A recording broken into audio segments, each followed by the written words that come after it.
मुझे 5 बेटियों के बाद छठी बेटी पैदा हो रही थी। सास ने धमकी दी थी कि अगर इस बार भी तुम बेटे को पैदा करोगी तो मैं तुम्हें बेटे से कहकर तलाक दिलवा दूंगी। ये सुनते ही बहुत डर लगने लगा था।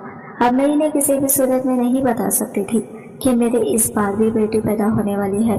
जब बेटी पैदा हुई तो मैं जिस घर में काम करती थी उस मालकिन को दे दी। मेरा दिल बहुत तड़प रहा था कि मैंने अपने जिगर के टुकड़े को खुद से दूर कर दिया। अब मैं कभी भी इनके घर पलट कर आना नहीं चाहती थी, इसलिए काम छोड़कर चली गई। बहुत साल बाद मुझे अपनी बेटी को देखने की बहुत ख्वाहिश हुई तो मैं इसे मिलने के लिए हवेली आ गई। हवेली आकर जब इस मंजर को देखा तो मेरे होश उड़ गए, क्योंकि मेरी बेटी के सामने मालिक कमरे में मेरी बेटी बहुत ही ज्यादा खूबसूरत बन चुकी थी। वो देखने में नई नई ताज़ा ताज़ा जवान हुई थी। इसकी जवानी को देखकर मैं दंग रह गई थी। मेरा मालिक तो इसका दीवाना बन चुका था। जब मैंने ये सब देखा तो मुझे बहुत अफसोस हुआ था। यहाँ पर मेरी बेटी के साथ क्या क्या हो रहा था मैं ये सब ख्वाब में भी नहीं सोच सकती थी। हवेली के कमरे की खिड़की में जब मैं ये सब कुछ देख रही थी, अभी मुझे आए हुए 10 मिनट ही हुए थे कि मालिक और मेरी बेटी दोनों एक साथ बेड पर मैं बहुत सालों के बाद अपनी बेटी से मिलने आई थी। उस हवेली पर आई थी जिस बेटी को मैंने बहुत सालों पहले अलविदा कहा हुआ था।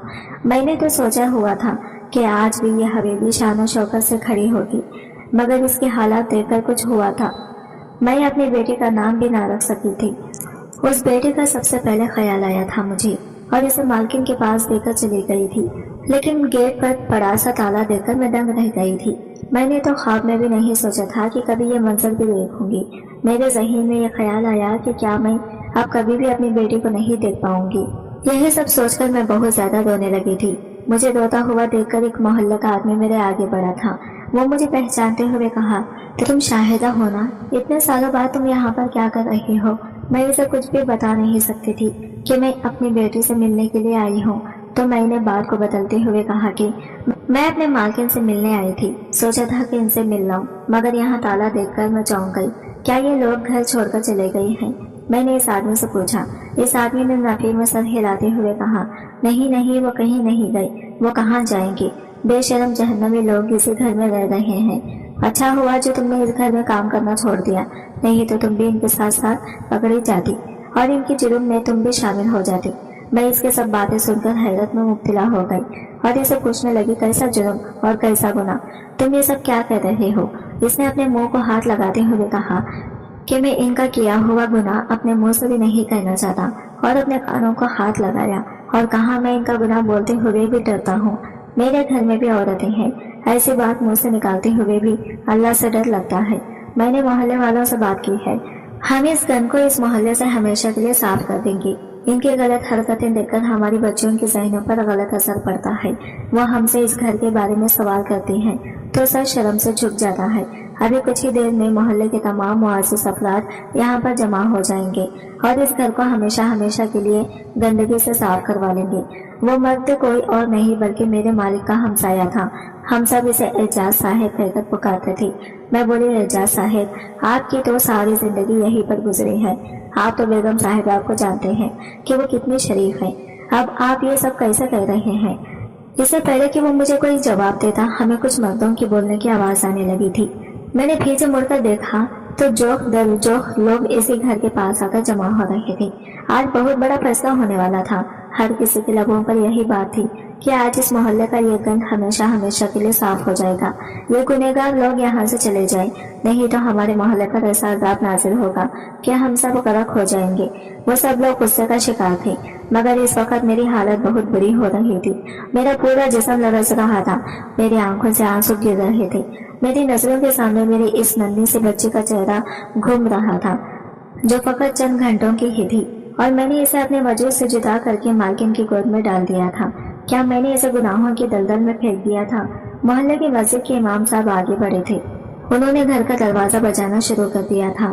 फिर उन्होंने बुलंद आवाज में कहा कि सरफराज साहब, आकर ये दरवाजा खोलें। आपके खिलाफ मोहल्ले वालों को कुछ शिकायतें हैं, वो आकर दूर कर दें, नहीं तो आप ये घर छोड़कर चले जाइए। पीछे से एक आदमी बोला, नहीं नहीं इमाम साहब, हम इस आदमी को ऐसे ही इस मोहल्ले से जाने नहीं देंगे, बल्कि इसको इबरत का निशान बना देंगे। इसके घर वालों को पत्थरों के साथ संसार कर देंगे, ताकि आज के बाद कोई इस तरह का गुनाह और जुर्म करने का सोचे भी ना। इमाम साहब ने कहा कि चुप कर जाओ, اگر تم لوگ مجھے یہاں پر بڑا بنا کر لائی ہو تو مجھے ہی معاملہ دیکھنے دو۔ میں دل ہی دل میں دعائیں کرتی جا رہی تھی کہ یا اللہ میری بچی اس گھر میں محفوظ ہو۔ بڑی دیر تک امام صاحب دروازہ کھٹکھٹاتے رہے تھے مگر گھر سے کسی نے دروازہ کھولنے کی زحمت نہ کی تھی۔ تبھی کچھ نوجوان آگے بڑھے تھے اور انہوں نے امام صاحب کی جانب اجازت طلب نظروں سے دیکھا۔ مولوی صاحب نے سر اس بات میں ہلا دیا تھا تو دو لڑکے دیوار پھلانگ کر گھر میں داخل ہو گئے تھے اور پھر انہوں نے گیٹ کے ساتھ ملحق چھوٹا سا دروازہ کھول دیا تھا۔ امام صاحب آگے بڑھ گئے تھے۔ ابھی بھی لوگ اندر کی جانب داخل ہونے لگے تھے مگر میں نے سب کو دھکا دیکھ کر پیچھے کر دیا تھا اور خود اندر کی جانب بھاگ گئی تھی۔ بھاگتے بھاگتے لانچ میں آ گئی تھی۔ جیسے ہی میری نظر میری بچی پر پڑی تو میں زمین پر گر پڑی تھی۔ میری آنکھوں سے آنسو بہنے لگے تھے۔ میں چلا کر بولی، اتنا بڑا گناہ، اتنی بڑی زیادتی۔ تبھی سب لوگ بھی گھر کے اندر داخل ہو گئے تھے جبکہ میری بچی بھاگ کر میں امید سے تھی۔ میں نے اوپر تلے 5 بیٹیاں پیدا کی تھی۔ بچوں کی پیدائش میں وقفہ نہ ہونے کی وجہ سے اسے میری حالت بہت خراب ہو گئی تھی۔ گھر میں خوراک کی بھی قلت تھی۔ 2 وقت کی روٹی تو آرام سے کھانا نصیب نہیں ہوتی تھی۔ میں ماں تھی، اپنا پیٹ کاٹ کر اپنے حصے کا کھانا بھی بچیوں کو دے دیتی تھی تاکہ ان کا پیٹ بھرا رہے۔ میں اٹھنے بیٹھنے سے بھی پریشان تھی مگر میری ساس کو تو میری فکر ہی نہیں تھی۔ وہ ہر وقت مجھے تانے دیا کرتی تھی، کہنے لگی جب سے یہ سب سے قدموں والی لڑکی ہمارے گھر میں آئی ہے سارا رزق چاٹ گئی ہے اور پھر اپنی طرح 5 منحوس بیٹیاں بھی جنتی ہے۔ میرا تنہا بیٹا ان ڈائنوں کو کیسے پالے گا؟ یہ سب باتیں سن کر میرا دل کام کر رہ جاتا تھا مگر میری ساس اتنے میں ہی بس نہیں کرتی تھی۔ وہ آگے سے کہتی کہ اگر اس بار بھی تو نے بیٹی جنی تو میں تمہیں طلاق دلوا دوں گی، اپنے بچے کی شادی کہیں اور کروا دوں گی۔ ہمیں نہیں چاہیے بیٹیاں اور ان کا بوجھ اللہ میرے بیٹے کو ایک بیٹا دے دے جو میرے بیٹے کا سہارا بنے اور اس کے ساتھ مل کر روزی کمائے۔ پہلے تو جب میری ساس میرے ساتھ لڑتی تھی تو میرا شوہر بہت اعتراض کرتا تھا۔ وہ اپنی امی سے کہتا تھا کہ خدا تھا آپ ایسی باتیں نہ کیا کریں، ممتاز میری بیوی ہے اور اس کا خیال رکھنا میری ذمہ داری ہے۔ پہلے 2 بیٹیاں ہوئی تھی تو بھی میرا شوہر اچھا تھا، تیسری بیٹی کی دفعہ میرا شوہر خاموش سا تھا مگر اس نے کوئی بری بات مجھ سے نہ نکالی تھی۔ چوتھی بیٹی کی باری میرے شوہر نے اداسی سے میری جانب دیکھا اور کہنے لگا کاش اس بار بیٹا ہو جاتا تو امی ہمیں تنگ نہ کرتی۔ میں اس کی باتیں سن کر سرد آہ بھر کر رہ گئی تھی مگر جب 5ویں بیٹی پیدا ہوئی تو میرے شوہر کے ماتھے پر بھی بل پڑ گئے تھے۔ وہ کہنے لگا کہ میں تنہا کمانے والا ہوں اور میری ملازمات بھی اتنی اچھی نہیں ہے، میں دہاڑی دار مزدور ہوں، ایک دن کام مل گیا تو 2 دن کام کی تلاش میں پھرتا رہتا ہوں۔ میں اتنی بچیوں کا بوجھ کیسے برداشت کروں گا؟ اب کی بار جب میں حاملہ ہوئی تو میرا شوہر میرا حال چال تک نہ پوچھتا تھا، اسے مجھ سے کوئی سروکار نہیں تھا۔ پہلے تو وہ مجھ سے پیار کرتا تھا مگر جو ہماری شادی کا عرصہ گزرتا گیا میرا شوہر مجھ سے دور ہوتا گیا تھا۔ آج میری طبیعت بہت خراب تھی تو میں نے اپنے شوہر کا ہاتھ پکڑ لیا اور روتے ہوئے کہا، احسن تو ایسا کرتا ہے جیسے مجھے کبھی دیکھا ہی نہیں ہے۔ کیا میں تمہاری بیوی نہیں ہوں؟ کیا میں تمہارے بچے کی ماں بننے والی نہیں ہوں؟ میری ذمہ داری تم پر ہے، پھر تم ایسا کیوں کرتے ہو؟ تو میرے شوہر نے مجھے عجیب سی نظروں سے دیکھا اور کہنے لگا کہ ہاں تم تو جب سے بھی آ کر اس گھر میں آئے ہو مجھ پر ذمہ داریاں اور بوجھ ڈالتی رہی ہو، کبھی جو تمہاری طرف سے خیر کی خبر آئی ہو۔ میں بھی انسان ہوں، میں بھی تنگ آ گیا ہوں، میں یہ سب برداشت نہیں کر سکتا۔ اس کی بات سن کر تو میرے حوصلے بالکل پست ہو گئے تھے۔ میں بولی کیا برداشت نہیں کر سکتی؟ بچیوں کی پیدائش، اس میں میرا کوئی گناہ نہیں، یہ تو اللہ کی دین ہے۔ تو میرا شوہر کہنے لگا کہ بس بہت باتیں ہو گئی، اٹھو اور جاؤ، میرا سر نہ کھاؤ۔ اب میرے شوہر کو نہ تو میری فکر تھی اور نہ ہی بچوں کی، وہ خود تو باہر سے پیٹ بھر کے کھا آتا تھا جبکہ اس کی ماں کے لیے اس کی شادی شدہ بہن کھانا دے جاتی تھی، وہ بھی اسی محلے میں رہتی تھی، پیچھے بھوکی رہ جاتی تھی۔ میں اور میری بیٹیاں، میں نے محلے میں یہ عورت سے کہا کہ اگر تمہاری نظر میں کوئی ایسا گھر ہو جس میں ملازمہ کی ضرورت ہو تو وہ وہاں مجھے لگوا دینا، میرے گھر کے حالات اچھے نہیں ہیں۔ تو میری پڑوسن کہنے لگی کہ تم اس حالات میں کیسے کام کرو گی، تم تو خود امید سے ہو۔ میں نے کہا میں کام کر لوں گی، تم اس بات کی فکر نہ کرو، بس میرے لیے ملازمت ڈھونڈو۔ میری پڑوسن نے حامی بھر لی تھی اور پھر اگلے ہی ہفتے وہ سچ میں میرے لیے کام ڈھونڈ لائی تھی۔ اس نے کہا یہ بہت بڑی حویلی ہے جہاں پر زیادہ لوگ نہیں رہتے، وہاں فقط 2 میاں بیوی رہتے ہیں، ان کی کوئی اولاد بھی نہیں ہے، تم ان کے گھر کام کر لیا کرو، تم پر زیادہ بوجھ نہیں پڑے گا اور وہ تمہیں اچھا خاصا معاوضہ بھی دیں گے۔ میں نے فوراً حامی بھر لی تھی और कहा कि आज रात मैं अपने शौहर से बात करूंगी, कल से मैं काम पर जाने लगूंगी। मेरी पड़ोसन ने कहा ठीक है, कल मैं तुम्हें अपने साथ ले चलूंगी और तुम्हें मालकिन से मिलवा दूंगी। मैं शाम को अपने शौहर का इंतजार कर रही थी। ना जाने मेरे दिल में यह ख्याल बार बार क्यों आ रहा था कि क्या पता एहसान मुझसे कहेंगे कि तुम्हारी हालत ठीक नहीं है, तुम किसी के घर काम करने नहीं जाओगी, तुम्हारी रोटी मेरे जिम्मे है, मैं ये सब कुछ पूरा करूंगा। शाम को जब मेरा शौहर काम से वापस आया तो मैंने इससे कहा कि अहसन, मुझे ये घर में काम मिल गया है, अगर आप इजाज़त दें तो मैं हवेली में काम कर लिया करूंगी। अहसन ने मेरी जानिब अजीब से नज़रों से देखा था। वो कहने लगा कैसा काम है? मैंने कहा सफाई सुथराई का और खाना पकाने का। अहसन कहने लगा शुक्र है कि मुझे तुमसे आज कोई अच्छी खबर आई है, ज़रूर जाकर काम करो ताकि मेरा भी बोझ कम हो जाए। मुझे इस बात की खुशी भी थी कि मुझे काम की इजाज़त मिल गई है, मगर मेरे अंदर जो मान था वो टूट गया था। जब एक औरत का मान टूट जाता है तो पीछे क्या रह जाता है? मान टूट गया तो समझो औरत ही टूट गई, बाहर से एक मूरत जिंदा रह जाती है। अगले दिन मेरी पड़ोसन ने मुझे मालकिन के घर ले गई थी। इसने मेरी हालत देखी तो कहने लगी शायद तुम घर की सफाई कैसे करोगी, तुम तो खुद उम्मीद से हो, मुझे तुम्हारी पड़ोसन से इस मुताल्लिक बताया है। तो मैं बोली कि मालकिन आप बिल्कुल फिक्र ना करें, ये कौन सा मेरा पहला बच्चा है जो मैं नाजुक मिजाज और बनकर बिस्तर से लग जाऊंगी। मैं छठी बार हामिला हो रही हूँ और जहाँ अपने घर के इतने काम करती हूँ वैसे यहाँ भी कर लिया करूँगी। इससे इतना तो होगा कि मेरी बच्चियों को 2 वक्त की रोटी इज्जत से मिल जाएगी। मालकिन ने कहा ठीक है, मैं तुम्हें काम पर रख लेती हूँ। मेरी मालकिन बहुत ही अच्छी औरत थी, इसका मिजाज बहुत अच्छा था, वो बहुत प्यार से बात करती थी। मेरे हमल से होने की वजह से वो मेरा ख्याल भी रखती थी। घर में जो भी फ्रूट पड़ा होता वो मुझसे ज़बरदस्ती खिला देती थी। एक दिन मैं मालकिन के सर की मालिश कर रही थी तो वो कहने लगी कि तुम्हारा शौहर तो तुमसे बड़ा खुश होगा, तुमने इसे इतने बच्चे पैदा करके दिए हैं। मालकिन की ये बात सुनकर मेरी आंखों में आंसू आ गए थे। मैंने कहा अहसन, मेरा फूफी साथ था, इसने मुझसे मोहब्बत की शादी की थी, मगर फिर जब मेरे घर 5 बेटियों की विलादत हो गई तो इसने भी मुझसे नजरें फेर ली। वो मुझे अब पसंद नहीं करता, मेरे घर छठा बच्चा मौतखा है। जब अहसन ने पहले से ही मुझे आंखें दिखाना शुरू कर दी हैं, मैं अपने इस बच्चे के लिए परेशान हूँ। मेरे तो पहले 5 बच्चे भूख और खुराक की कमी की वजह से बहुत कमज़ोर और लागर हैं। ना जाने इस बच्चे की खुराक को मैं कैसे पूरा कर सकूंगी। तो मालकिन सुसुकती थी। वो कहने लगी वाह अल्लाह, तेरा काम तो ही जाने, तेरे कामों में किसी को दखल है, किसी को इतनी औलाद दे देता है कि इसे संभालती, और कोई औलाद के लिए तरसता रहता है, संभाले नहीं। तुम्हें पता है कि अब मेरी शादी को पूरे 7 साल हो गए हैं, मगर अभी तक मुझे औलाद की खुशखबरी नहीं मिली। मेरी सास अपने पोते को गोद में खिलाने का सपना लेकर खबर में जा सोई, मगर मेरे यहाँ अल्लाह ने रहमत नहीं भेजी। मैंने हर तरह के अच्छे अच्छे डॉक्टरों से इलाज करवाया है, मेरे शौहर ने भी अपने सारे टेस्ट कराए हैं, सब कुछ ठीक है, मगर अल्लाह की जानिब से ही देर है। मेरा बड़ा दिल करता है कि मैं औलाद गोद ले लूं, मगर मेरा शौहर इस पर भी राजी नहीं होता। मैंने बड़ा कहा कि हम किसी यतीम खाने से बच्चा गोद ले लेते हैं, मगर मेरा शौहर मानता ही नहीं है। अब तुम ही बताओ मैं क्या करूं। मेरी मालकिन की बातों में इतनी बेबसी थी कि मेरा दिल कट कर रह गया था। मैंने मालकिन को दिलासा दिया था और कहा कि अल्लाह हम दोनों के साथ अच्छा करेगा। फिर जब अगले दिन मैं काम पर वापस आई तो मुझे देखकर मालकिन की चीख निकल गई थी। वो कहने लगी क्या हुआ है तुम्हारे साथ, ये तुम्हारा हाल किसने किया है? मालकिन मेरे चेहरे पर बने हुए निशानात को देखकर घबरा गई थी। मेरी आंखें भी सूजी हुई थी। मैं रोने लगी और बोली कि कल मेरे शौहर ने मुझ पर हाथ उठाया है, वो इस बच्चे को नहीं पैदा करना चाहता। मेरी सास ने मेरे शौहर को मेरे खिलाफ भड़काया तो वो मुझ पर गुस्सा करने लगा। मैंने भी आगे से जवाब दिया कि तुम्हारा ही बच्चा है, तुम फिर ऐसे क्यों कर रहे हो? तो इसने मुझ पर हाथ उठाया और ये भी कहा कि इस बच्चे को ख़त्म कर दो, मुझे ये बच्चा चाहिए ही नहीं, और अगर तुम जिद करोगी तो मैं तुम्हें तलाक दे दूंगा। मेरी मालकिन में रोने लगी थी। वो कहने लगी तुम्हें पता है क्या, कल मुझे मेरे शौहर ने कहा कि वो मुझे छोड़ देगा, ये दूसरी शादी कर लेगा।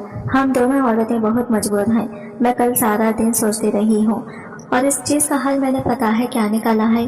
अगर तुम बुरा ना मानो तो मैं तुम्हारे साथ एक स्कीम शेयर करूँ। मैं बोली जी मालकिन कहिए, क्या कहना चाहती हैं? मेरी इतनी मजाल कि मैं आपकी बात का बुरा मानूं। मालकिन कहने लगी कि शायदा तुम्हारा कौन सा महीना चल रहा है, मैं बोली अभी मुझे 1 महीना ही हुआ है। तो मालकिन कहने लगी कि चलो तुम अपने बच्चे को ना मारो, लेकिन इस सूरत में तो तुम्हें तलाक हो जाएगी। तो तलाक से बचने के लिए तुम अपने घर में ये मशहूर कर दो कि तुमने बच्चा खत्म करवा दिया है, और मैं इधर अपने शौहर से झूठ बोल लूंगी कि मैं हामिला हूँ। इस तरह जब तुम्हारी कोख से बच्चा जनेगा तो वो मैं रखूंगी, तुम्हारे शौहर को इल्म नहीं होगा। ये अब तुम पर मुनहसर है कि तुमने अपना हमल अपने घर वालों से कैसे छुपाना है, और अपने शौहर को इस बात का किस तरह से यकीन दिलाना है कि मैं सच में हामिला हूँ। ये तुम मुझ पर छोड़ दो। तुम्हारे हाथ बेटी हुई है या बेटा हुआ हो, जो भी हुआ वो तुम मेरी गोद में डाल देना, और इसके अवज में तुम्हें 20 लाख रुपये नकद दूंगी, और फिर तुम ये शहर छोड़कर चली जाना। बोलो तुम्हें मंजूर है? इस तरह तुम्हारे होने वाले बच्चे की भी जान बच जाएगी, तुम्हारा घर भी नहीं उजड़ेगा, और फिर तुम अपनी बेटियों के साथ ऐशो आराम से जिंदगी गुजार सकोगी। इन्हें जिंदगी की बुनियादी सहूलियात फराहम करने के काबिल हो जाओगी। मेरी आंखों से आंसू बह रहे थे। मैंने कहा मालकिन, अगर ऐसा हो जाए तो बहुत ही बेहतर होगा, आप तो मेरे लिए मसीहा साबित होंगी। इस दिन हम दोनों गमों की मारी औरतों ने यह फैसला कर लिया था कि हम ये बात पूरी दुनिया से छुपा कर रखेंगे। मैं शाम घर वापस गई तो मेरा शौहर सहन में ही बैठा हुआ था। इसके तेवर अभी भी कड़े थे। वो कहने लगा, हाँ मुझे बताओ तुमने क्या फैसला किया है? मुझे रखना है कि छठी बेटी रखनी है। मैंने अपने शौहर का हाथ पकड़ लिया और इससे कहा कि मैं तुम्हारे साथ रहना चाहती हूँ।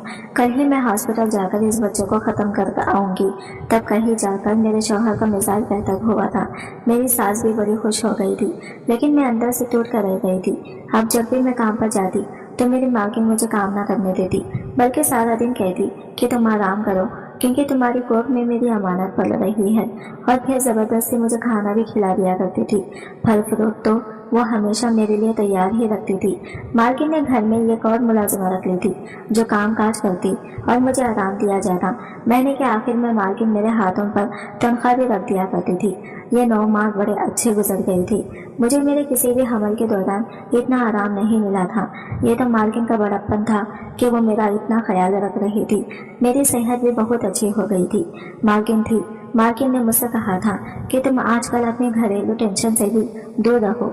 अगर तुम्हारा शौहर तुम्हारे साथ लड़ता है तो भी इसके मुताल्लिक मत सोचो। तो मैं मुस्कुरा देती और कहती कि ऐसा कैसे मुमकिन है? जब मेरे बच्चे भूखे हैं तो मैं कैसे टेंशन ना लूं। अब मालकिन मेरे बच्चों के लिए भी खाना भेजने लगी थी। शौहर का मिजाज अब खदरे बेहतर होने लगा था, क्योंकि इसका खर्चा जो घट गया था। मैं मालकिन से पूछती कि मालकिन का रवैया अब आपके साथ कैसा है? क्या वो दूसरी शादी से बाज आ गए हैं? तो मालकिन के चेहरे पर उदासी फैल गई थी। वो कहने लगी कि हाँ, मेरा शौहर दूसरी शादी से तो बाज आ गया है, लेकिन चुपचाप सा रहता है। शायद इसे उम्मीद नहीं थी कि मैं इसे औलाद की खुशखबरी दूंगी। लगता है मैंने इसके अरमानों पर पानी फेर दिया है। वो तो अपने लिए दूसरी दुल्हन भी तलाश किए बैठा होगा, तभी तो चुपचाप सा रहता है। लेकिन तुम फिक्र ना करो, आहिस्ता आहिस्ता हम दोनों के मामलात भी ठीक हो जाएंगे। मैं काम पर जाती थी तो मालकिन मुझे एसी वाले कमरे में लिटा देती थी। तब मैं अपने पेट पर हाथ रखकर अपने होने वाले बच्चे के साथ ढेरों बातें किया करती थी। मैंने इसे अपनी मजबूरी बताई थी। इसे समझाया था कि मुझसे नफरत ना करना।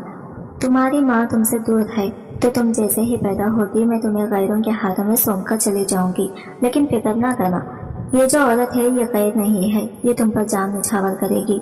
लगता है मैंने अपनी बेटी के साथ जो वादे किए थे वो झूठे निकले थे, क्योंकि आज जब मैं घर में दाखिल हुई तो अजीब ही मंजर देखा था।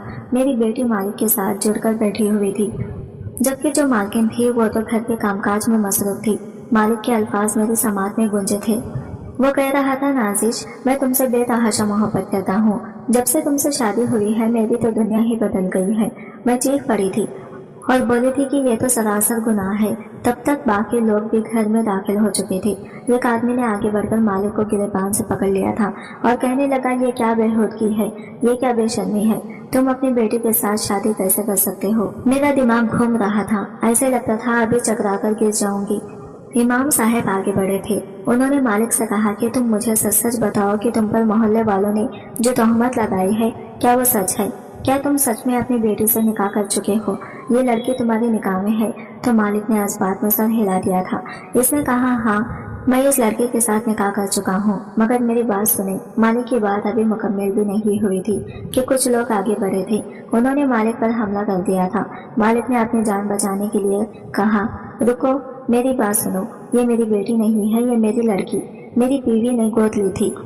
तब इमाम साहब कहने लगे कि ले पालक बेटियों के साथ भी निकाह जायज़ नहीं है, तूने ये क्या किया है, तुमने गलत किया है। मैं भी थर थर कांप रही थी, जबकि मेरी मासूम सी बेटी भी सामने खड़ी घबराई से लगती थी। मालकिन आगे बढ़ी और कहने लगी कि इमाम साहब आप मेरी पूरी बात सुनिए। इमाम साहब कहने लगे, हाँ बेटी तुम बताओ क्या सच है और क्या झूठ। मालकिन बोले कि मैं शादी के 7 साल बाद भी औलाद पैदा नहीं कर सकी थी, तो मेरे शौहर ने मुझे दूसरी शादी की धमकी दी थी, इसलिए मैंने अपनी मुलाजिमा से इसकी बेटी ले ली थी और यही कहा था कि ये मेरी अपनी बेटी है।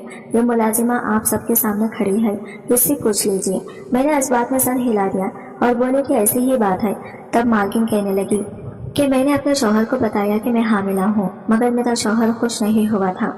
जिस रोज ये बच्ची मेरी गोद में आई, इस दिन मेरे शौहर ने मुझसे कहा कि मैं तुम्हें अभी के अभी तलाक देकर घर से निकाल दूंगा, नहीं तो मुझे सच सच बता दो ये किसकी बेटी है।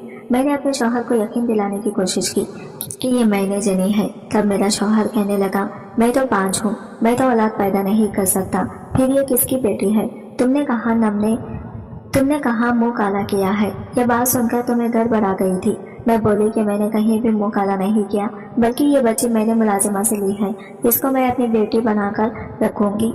इमाम साहब मैं इस वक्त इतनी परेशान थी कि मेरा झूठ मेरे शौहर के सामने आ गया था। मैं तो अपने शौहर से नजरें मिलाने के काबिल नहीं थी। वो मुझे उठते बैठे ताने मारता था कि तुम इस कदर मक्कार औरत हो कि 9 माह तक मेरे सामने मक्कारी की कि तुम हामिला हो। मेरे शौहर ने मुझे ताने के नीचे दबा दिया था। इसने तो मुझे इस बात का एहसास भी नहीं होने दिया कि वो खुद बांझ है, इसमें कितना बड़ा ऐब है, मगर वो अपना ऐब छुपा लिया करता था। शादी के बाद इसने हमेशा मुझसे औलाद का तकाजा किया था। मेरा ध्यान किसी और जानिब गया ही नहीं था, और जब मुझे शौहर की हकीकत पता चली गई तो इसने मुझ पर मक्कारी का इल्ज़ाम लगा दिया। मैं खुद को पासा साबित करती रही। मुझे तो पता ही नहीं था कि मेरा शौहर मुझसे मेरे जज्बात के साथ खेल रहा है। मेरे शौहर ने मुझे साफ साफ कह दिया था कि वो इस बच्चे को घर में नहीं रखेगा। मोहल्ले वालों की नज़र में तो नाजिश मेरी ही बेटी थी और मेरी ही साथ रहती थी, मगर ऐसा नहीं था। नाजिश के लिए मैंने अलग से मुलाजिमा रखी हुई थी। नाजिश इसके साथ सर्वेंट क्वार्टर में रहती थी। इन सालों में कभी भी मेरे शौहर ने इस लड़की को ना तो देखा था और ना ही बाप वाला रवैया रखा था। मैं भी इस बच्चे की मां ना बन पाई थी। बस पूरे दिन में एक आधे घंटे के लिए इसके पास चली जाती थी। मेरा शौहर अब भी मेरे साथ बहुत बुरा था। वो मुझे देखकर तंजिया हंस देता और कहा, मेरे सामने तुमने नकले हमल का नाटक किया है और ना जाने क्या कुछ करती रही होगी, ना जाने मेरे नाक तले कितने इश्क लड़ाए होंगे। मैं तो इन बातों में ही उलझ कर रह गई थी। कभी पलट कर सवाल करने का ख्याल ही ना आया कि छोटे इंसान तो तुम हो, तुमने मेरी जवानी रोल दी। बांझ खुद थे, औलाद मुझसे मांगते थे। खैर जब नाजिश 17 बरस की हो गई तो एक दिन वो मेरे पास आई थी। तब मेरे शौहर की नज़र इस पर पड़ी। वो पूरा साल खामोश रहा, कुछ नहीं बोला, मगर जब वो 18 बरस की हो गई तो मेरे शौहर ने मेरे सामने तलाक के कागजात रख दिए थे। कहने लगा, तलाक दे दूंगा, नहीं तो मेरा निकाह नाजिश से करवा दो। मेरा शौहर जानता था कि तलाक ऐसी चीज़ है जिसे मैं बहुत देती थी, क्योंकि मेरे वालिदैन का इंतकाल हो चुका था और मेरे पास रहने के लिए और कोई ठिकाना नहीं था। नाजिश भी ये निकाह नहीं करना चाहती थी, मगर वो भी मेरी तरह मजबूर थी। इसके पास भी और कोई चारा नहीं था। निकाह के बाद मेरे शौहर ने मुझे इस घर की मुलाजिमा बना दिया और नाजिश को मालकिन। ना जाने मोहल्ले में ये बात कैसे फैल गई। अच्छा ही हुआ। खैर नाजिश आगे बढ़कर कहने लगी, मुझे इस आदमी से खुला चाहिए। खैर इमाम साहब ने पुलिस को बुला लिया और नाजिश की मिदायत में ज़बरदस्ती का निकाह का मुकदमा दर्ज हो गया। मालिक को पुलिस ले गई और नाजिश को खुला मिल गई। मालकिन ने भी तलाक ले ली थी और अपनी जायदाद सिमट कर नाजिश के साथ दूसरे शहर शिफ्ट हो गई थी, मगर जाने से पहले मुझे नाजिश को गले लगाने का मौका मिल गया था। मेरी इस बेटी के बदले इस अल्लाह ने मेरी 5 बेटियों के नसीब खोल दिए थे। मालकिन के हवाले जब मैंने नाजिश को कर दिया तो मेरी ज़िंदगी बदल गई थी। मेरा शौहर मेरे साथ अच्छा हो गया था। मेरी बेटियों को खुराक मिलने लगी थी। इनको मैंने अच्छे इदारों से तालीम दिलवाई थी। अहसन ने मेरे लाख से बिजनेस किया था जिससे मैं इसे मुनाफा हुआ था। अब मेरे 5 बेटियां बाहर गई हैं, मगर मैं सोचती हूँ कि नाजिश ने जो इतने गम देखे इसका कसूरवार कौन था, मैं या मेरा शौहर। आज की वीडियो कहानी कैसी लगी कमेंट करके जरूर बताइएगा। और वीडियो अच्छी लगी है तो लाइक शेयर जरूर कीजिएगा, हमारे चैनल को सब्सक्राइब करें फ्रेंड्स। मिलता है अगले वीडियो के साथ, तब तक के लिए बाय बाय, टेक केयर, अल्लाह हाफिज़।